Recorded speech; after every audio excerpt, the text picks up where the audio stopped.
ఇక వికారాబాద్ మండలంలో జరిగిన సర్పంచ్ ఎన్నికల ఓటమి నేపథ్యంలో కాంగ్రెస్ పార్టీలో అంతర్గత వివాదం చోటు చేసుకుంది.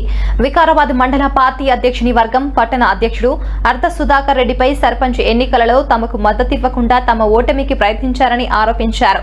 వికారాబాద్ మండలం మదనపల్లి గ్రామంలో కాంగ్రెస్ పార్టీ మద్దతుతో సునాయాసంగా గెలవాల్సిన అభ్యర్థిని పట్టణ అధ్యక్షుడు సుధాకర్ రెడ్డి ఓడించడానికి తీవ్ర ప్రత్యాయనలు చేశారని మండల పార్టీ వర్గం ఆరోపించింది. ఒకే పార్టీలో ఉంటూ పార్టీ వ్యతిరేక చర్యలకు పాల్పడిన అర్ధ సుధాకర్ రెడ్డిపై కఠిన క్రమశిక్షణ చర్యలు తీసుకోవాలని మండల పార్టీ అధ్యక్షుడు డిమాండ్ చేశారు.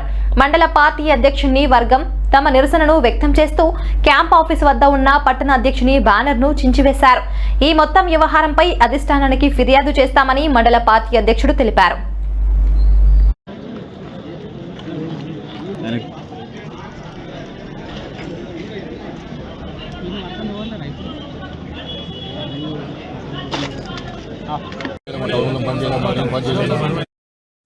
మా గ్రామంలో మా అమ్మ గ్రామ సర్పంచ్గా నిలవడం జరిగింది.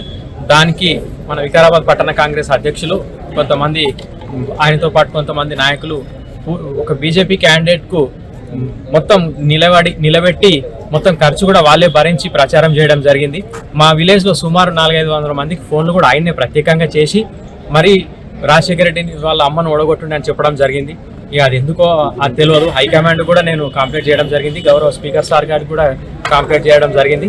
అయినా కూడా మా ప్రజలు మా సారు మా గ్రామాన్ని చాలా అభివృద్ధి పథంలో నడిపించినందుకు మా గ్రామ ప్రజలందరూ అభివృద్ధికే పట్టం కట్టారు.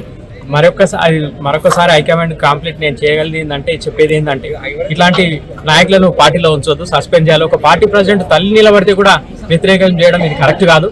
వాళ్ళకు చెంపదెబ్బ పడ్డదని చెంపదెబ్బ కొట్టినట్టు అయిందని తెలియజేస్తున్నాను. ఇది పద్ధతి కాదు. అవసరమైతే పార్టీ రాజీనామా చేసి వెళ్ళిపోవాలి. ఇప్పటికైనా నేను వాళ్ళని వదలను. పార్టీ హైకమాండ్కు కంప్లైంట్ చేసి చర్యలు తీసుకోమని క్రమశిక్షణ తప్పడం మరీ ఘోరంగా తప్పింది. మళ్ళీ సీనియర్ కాంగ్రెస్ నాయకులను ఇద్దరిని మా గౌరవ స్పీకర్ గారు పంపించి ఎందుకు ఇట్లా అయితే కంప్లైంట్ వచ్చింది అంటే, అవును నేను నిడవానని చెప్పడం జరిగింది. నాకు తెలియదని కూడా చెప్పలేడు ఆయన డైరెక్ట్. నేను నిడవా అని చెప్పిండు. మరి ఎందుకో మరి ఇప్పటి నాకు కూడా అర్థమవుతుంది.